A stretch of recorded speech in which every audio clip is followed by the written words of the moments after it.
I thought I'd wear yellow eyeshadow for the video since we're talking about bladders and, you know, yellow, bladder, urine.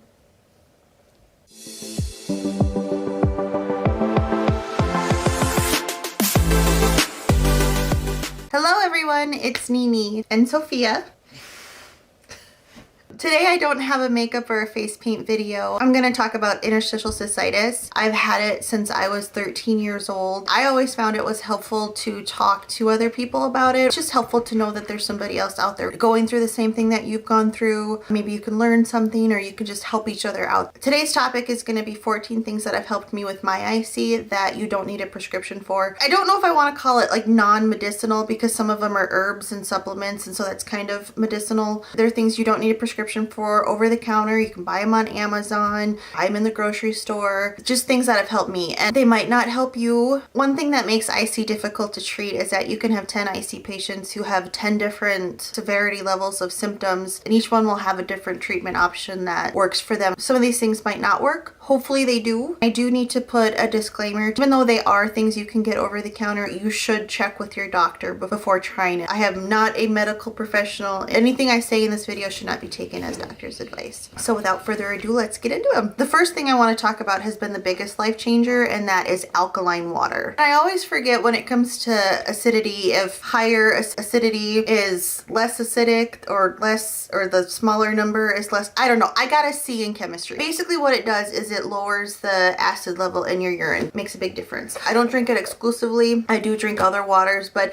I'd probably say at least half of the water that I drink is alkaline water. Hy-Vee is a local grocery store. This is the one that I do end up buying the most. I've also gotten some alkaline water in the dollar store that has worked. I did try Walmart's alkaline water and I just didn't like the taste of it, but I would think any kind of alkaline water, it would work the same. So you don't have to get the specific one, but just alkaline water in general. Number two is your food and drink. If you have IC, you've probably already heard about how you have to adjust your diet. Obviously, foods that are higher in acid levels are going to burn more than others. Things like tomatoes, chocolate, onions, anything spicy, pop, coffee, which is a hard one because I love coffee. Fruit. Most fruit is going to be acidic. I'm going to include a link to a food list that I came across years ago from the IC network. It lists foods that are generally safe for the bladder, foods that might trigger it, and then foods that should definitely be avoided. I have found that to be very helpful as a reference. The third thing I want to talk about is marshmallow root. I take it in the form of a capsule, but you can get it in the form of a tea. This is something I discovered, I think like 7 years ago. I was watching an episode of Call the Midwife, and this woman had scourge of the bladder that marshmallow root was good for. And I wanted to include a clip from that show, but that is heavily copyrighted. PBS don't play. Marshmallow root, it's an anti-inflammatory. I have found it not only calms my bladder, but I also suffer from TMJ disorder, and I get more flares of my jaw than I do my bladder nowadays. Knock on wood. But I think it did end up helping my jaw just a little bit too. It contains something called mucilage, which calms the bladder and can soothe irritation. It also help promote healing in that gag layer. I don't think I have to explain IC. If you're watching this video, you either have it or you know somebody who has it. But basically with IC, that gag layer in your bladder is that protective lining in your bladder, and it's just all worn to pieces. If you can find things that protect that layer, soothe it, kind of coat it, those are good things. Number 4 is corn silk tea. I went to an acupuncturist and she recommended it to me. And while I don't drink it every day, lately now I just drink it when I have a flare or any kind of important event that I want my bladder to behave for. I will drink this beforehand. It was almost like you don't notice your bladder as much when I have it going through my system. It's been used in traditional Chinese medicine for years to treat bladder infection. Corn silk has something in it that just lowers your body's inflammation levels, which obviously is going to help when your bladder is constantly inflamed. It also contains magnesium, which is also something that can help calm the inflammatory response in your body. I'm not a big tea drinker. I don't want to say it tastes bad. It's kind of a bland taste to me, but I'll drink it because it helps. Number 5, I don't currently have. It's sarsaparilla tea. It can help if you're struggling with a lot of burning. That one does taste a little bit better. It doesn't taste like a pop sarsaparilla, but it does taste better than the corn silk tea. Number 6 is over-the-counter allergy pills. Zyrtec, Claritin, or the store brand versions of them. Just anything that has an antihistamine component. This is something that's really interesting to me. Biopsies of IC patients have been found to have an increased number of mast cells. Mast cells in the body are responsible for your body's response to any kind of like foreign antigen that enters your body. They're basically responsible for allergic reactions because your body recognizes an antigen and it just sends these mast cells to it to fight it. They're full of histamine, so when you take an antihistamine, it calms down those mast cells. You know, it's kind of like, shut up, we're fine. Mast cells are something that I didn't know about until my urogynecologist had mentioned them. He did put me on a prescription antihistamine. Sometimes when I'm having a flare, I'll also take an over-the-counter antihistamine on top of that. My understanding of what causes interstitial cystitis, and again, back to my disclaimer, this is not medical advice, this is not scientific advice, this is just, I've had IC for over 20 years. I've been going to the doctor for it a long time. I've read a lot about it. So my interpretation of what causes IC, from my understanding, it's almost like an autoimmune disease, but it's just in our bladder. So for some reason, our body looks at our bladder as the enemy. So it'll send these mast cells and other things in there to destroy it because it thinks it's an enemy. And instead that ends up tearing down that gag layer. It's kind of like when you get a mosquito bite and the mosquito puts the saliva in your body's like, what the fuck is that? Sends a bunch of mast cells to it to destroy it. And that reaction that you get is that red bump, swelling, inflammation. So just imagine your bladder full of mosquito bites. That's basically what IC is. It's very lovely. Number 7 is CBD oil. I have some different versions, though they're all from Bugs Bounty. I haven't experimented too much with different brands of CBD oil. I do know it is unfortunately something, if you want a good kind, you are going to have to spend a lot of money on it. I think one of these bottles alone was $100. Anybody with a chronic illness will tell you this. If you find something that works, you don't care what it costs. You don't care what it tastes like. If you find something that gives you a little bit of relief from the chronic pain that you have, you will take it. So $100, I'm like, yes. I started out with just the 1,000 milligrams. I found that helped more my anxiety than my bladder. They also make this 3,000 milligrams, and then they make a kind that has a little bit of THC in it, less than 0.3%, so it's the legal amount of THC. So I always stuck with the 1,000 milligrams because it was cheaper. And I'm like, well, yeah, you know, it seems to be doing something. And I had a minor flare recently, and so I thought, well, maybe I'll try the 3,000 and the THC.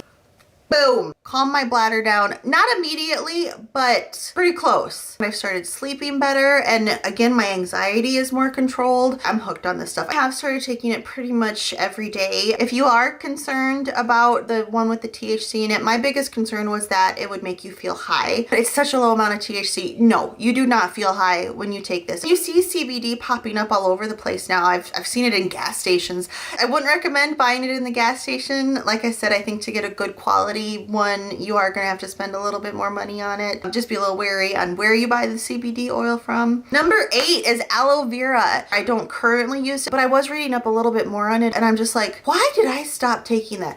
You know, I think I stopped taking it because I take some prescription meds. I take the marshmallow root. I think I just didn't want to take, 15 medications every day. Aloe vera is very soothing. Think of when it comes out of the plant, how it's kind of that thick gooiness. So just imagine that like coating the lining of your bladder. My bladder did seem calmer when I've used it. They also make something called aloe vera juice, but you have to get a pure form of that. And so I'm kind of curious how that tastes. I'm gonna see if I can find a good quality one and give it a try. What I came across when I was researching is that it contains, I'm not gonna pronounce this word right.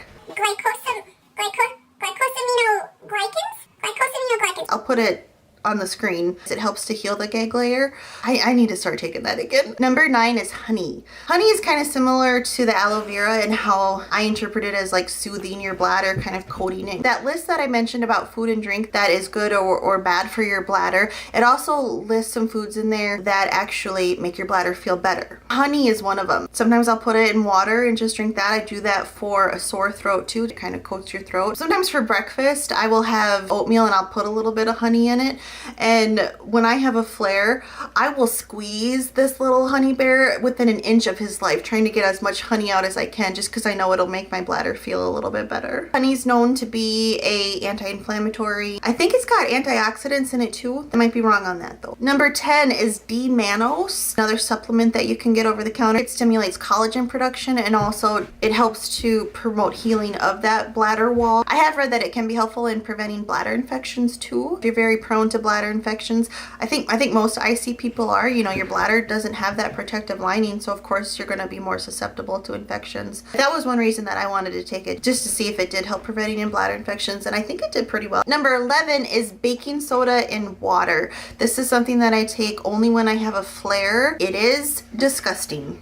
I put a teaspoon in water and then I try to chug it as fast as I can because it's nasty. But going back to what I said earlier about how when you have chronic pain and chronic discomfort, you will do anything. It doesn't matter what it tastes like. If it helps your pain, you will take it. It works the same as alkaline water, where it neutralizes the acid. It'll make your bladder less acidic. This is something that you definitely do want to check with your doctor beforehand, especially if you have high blood pressure. I don't do it daily or anything like that. I only take it when I'm having a flare. Number 12 is an ice pack. For me, when I get flares, sometimes that whole area down there just feels like it's on fire and it's burning. Things are inflamed, things are pissed off. Putting an ice pack on there kind of calms it down just a little bit. So I'll wrap it in a towel and just smack it on there and leave it on there for a little bit. Number 13 is actually something that I avoid, and that is any high impact exercise. I was on a kick for a while where I did a lot of Jillian Michaels videos, and she is hardcore. There were 3 times I got flares after doing some of her videos because of all that high impact jumping. I think that's more with your pelvic floor. A nurse practitioner explained to me once, everything down there in a woman is a trifecta. Your bladder, your bowels, your uterus. If one is pissed off, the other one's gonna be pissed off. If your pelvic floor is stressed, it's gonna piss off all the other things that are down there. I think that's what happens when I do any kind of high impact exercise.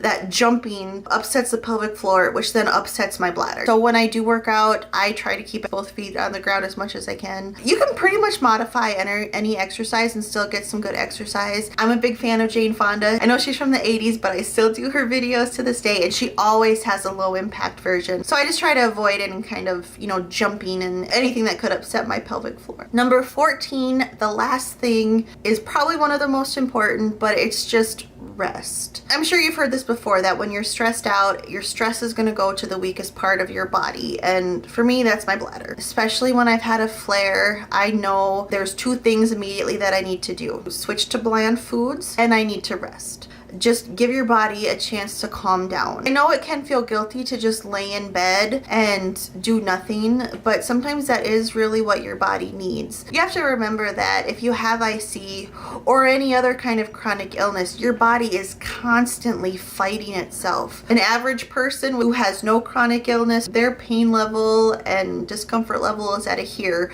And anybody with IC or any kind of chronic illness, our average day-to-day be able to function level is right here. So right away, your body's already going to be more tired than the average person. It's just so important for your body to just have a little bit of time to breathe, to calm down. I don't know if you've heard of that spoon theory that goes to chronic illnesses, where you only have a certain number of spoons to exert your energy with, and then once those spoons are used up, you're kind of spent. I have found that to be very true. I can have a day where I do a million things, and then the next day I'm just like, I have no energy. It's just because our bodies are going through something constantly every day. Even sometimes mentally, you just might have to give yourself time to rest. It can be easy to feel guilty about that, but we shouldn't feel guilty about doing something that our body needs. So hopefully some of those will give you some relief if you do have IC. I do want to make more videos about IC. I've had it for over 20 years. I've been around the block a few times with treatments, so I do want to make more videos on IC. In the meantime, if you have any questions, feel free to reach out. IC is something that can really affect your quality of life, so hopefully some of these will make life just a little bit easier for you. Thank you so much for watching. Bye-bye. Things that...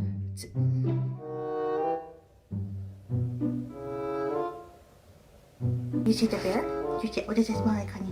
Does it smell good? Oh, you want to get it on that side too? I have read that it can... Are you done? Excuse me? It's not food, baby. It's not food.